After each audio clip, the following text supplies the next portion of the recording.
Tetap semangat, Shalom.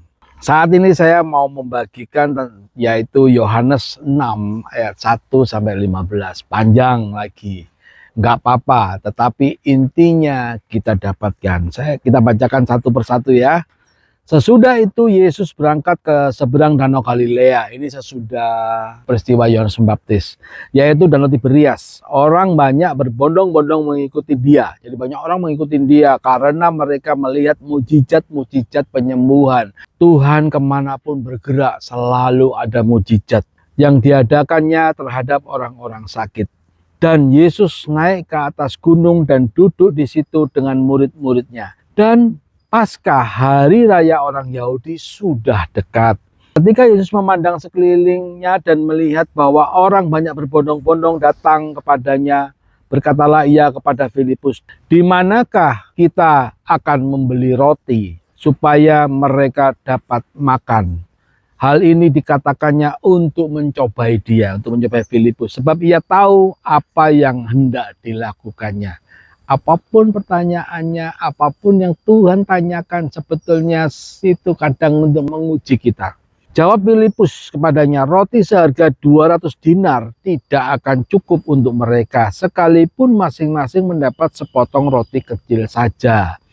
Seorang dari murid-muridnya yaitu Andreas, saudara Simon Petrus, berkata kepadanya, "Di sini ada seorang anak yang mempunyai 5 roti jelai dan 2 ikan. Tetapi apakah artinya itu untuk orang sebanyak ini?" Kata Yesus, "Suruhlah orang-orang itu duduk. Adapun di tempat itu banyak rumput dan duduklah orang-orang itu sekitar 5.000 orang laki-laki." 5.000. Lalu Yesus mengambil roti itu dan mengucap syukur, membagi-bagikannya dan kepada mereka yang duduk di situ. Kedemikian juga dibuatnya dengan ikan-ikan itu sebanyak yang mereka kehendaki.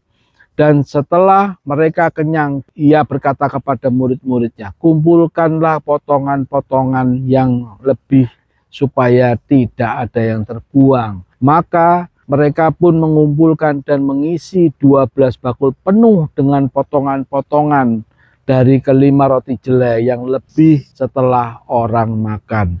Ketika orang-orang itu melihat mujizat yang telah diadakan, mereka berkata, "Dia ini adalah benar-benar nabi yang akan datang ke dalam dunia." Karena Yesus tahu bahwa mereka hendak datang dan hendak membawa dia dengan paksa menjadikan dia raja, dia menyingkir ke gunung seorang diri. Kisah menarik.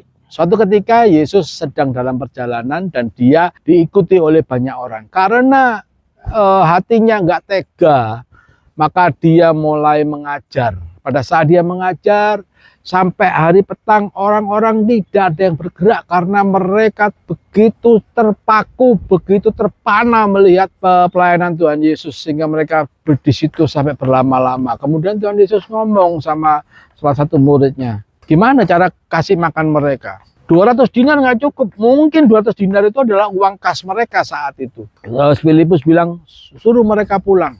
Tuhan bilang, "Enggak, kamu yang harus kasih makan." Nah, ada hal-hal yang menarik. Kemudian dikatakan di situ saudaranya Andreas ngomong ke Tuhan, ada anak kecil yang ngasih 5 roti, punya 5 roti dan 2 ikan. Tuhan Yesus langsung ngambil inisiatif, "Bawa sini." Dan dia melakukan satu hal yang luar biasa. Dia menyuruh orang-orang duduk berkelompok. Kemudian dia berdoa, mengucap syukur atas apa yang ada dan apa yang terjadi dalam saat itu. Kemudian dia bagi-bagikan. Menurut saya, roti-roti itu tidak dibagi semua kepada orang-orang. Pasti bukan Yesus yang bagi semua. Maksudnya bukan Yesus yang membagikan kepada semua orang. Tetapi dia bagikan kepada murid-muridnya. 5 roti itu dibagikan kepada murid-muridnya. Mungkin 1 roti dipotong jadi 2, jadi 3. Sehingga 12 murid semuanya memegang sepotong. Kemudian dia memotong ikannya. Sehingga 12 murid itu membawa masing-masing sepotong. Kemudian mereka bergerak membagikan itu lagi. Pertanyaannya, kapan mujizat terjadi? Apakah mujizat terjadi pada saat Tuhan Yesus mengucap syukur? Tentu tidak. Karena di ayatnya tidak mengatakan bahwa pada saat Tuhan Yesus mengucap syukur, maka rotinya langsung meledak jadi besar, jadi banyak, dan Tuhan Yesus terkubur oleh roti. Kan enggak. Artinya roti itu terjadi di tangan jemaat yang hadir, di tangan orang-orang yang hadir. Jadi kebesaran hati kita dituntut oleh Tuhan.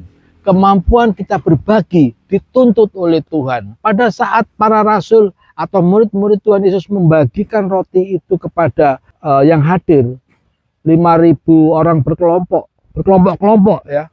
Satu orang ke satu kelompok, potong satu. Pada saat dia motong satu, saya asumsikan, ini asumsi karena Alkitab tidak menulis dengan jelas. Tetapi itu yang terjadi pada saat dia motong satu.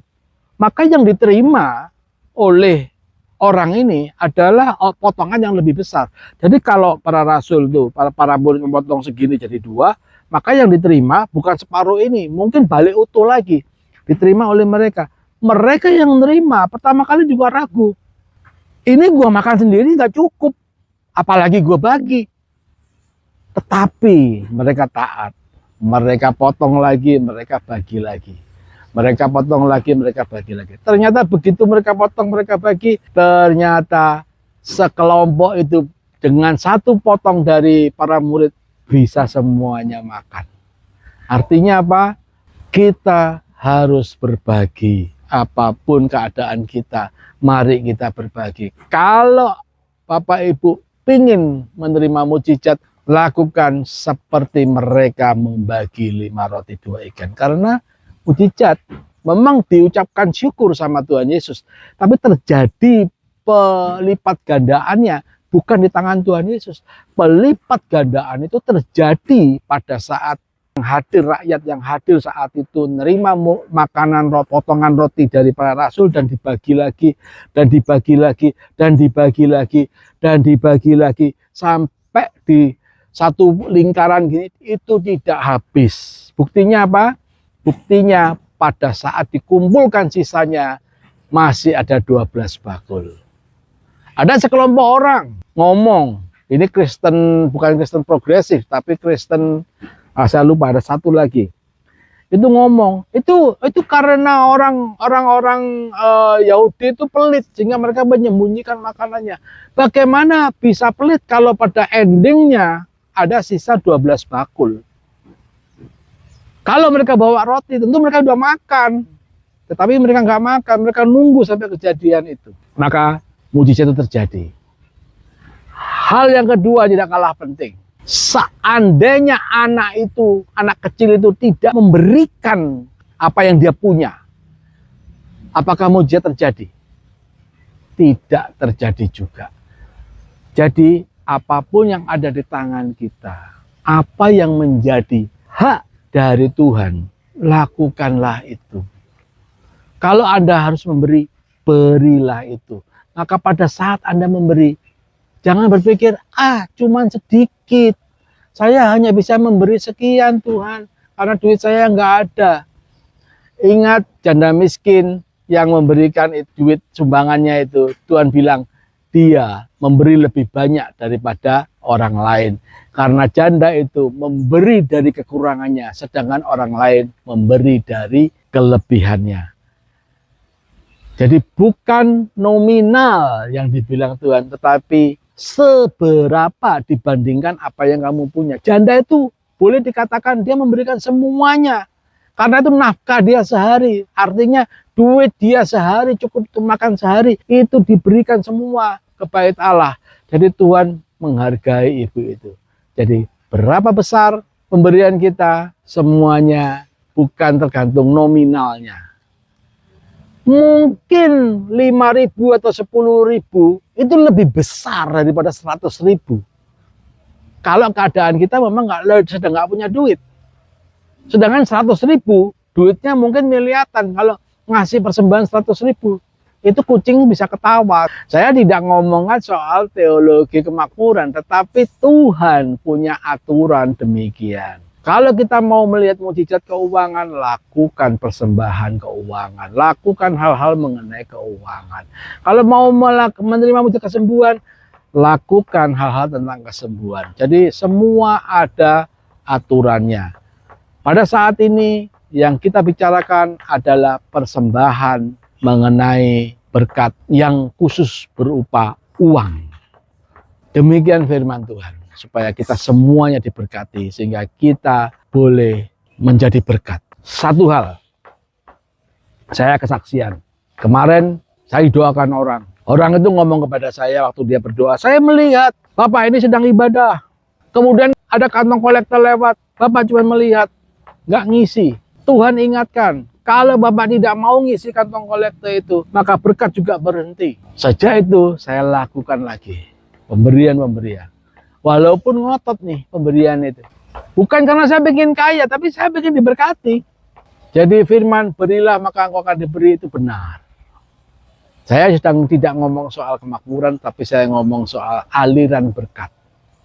Seandainya anak kecil itu tidak memberikan 5 roti dan 2 ikannya, maka berkat Tuhan tidak nyampe. Demikian firman Tuhan pada saat ini. Saya mau berdoa buat Bapak Ibu yang mendengarkannya. Terima kasih Tuhan, kami sudah mendengarkan sebagian daripada firman-Mu. Biarlah firman ini boleh menjadi berkat bagi kami semuanya, karena kami percaya pada saat kami memberkati, maka Engkau dari surga juga akan memberkati kami.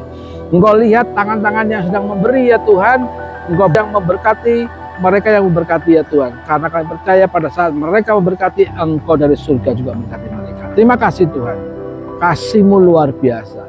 Di dalam nama Tuhan Yesus, haleluya, amin.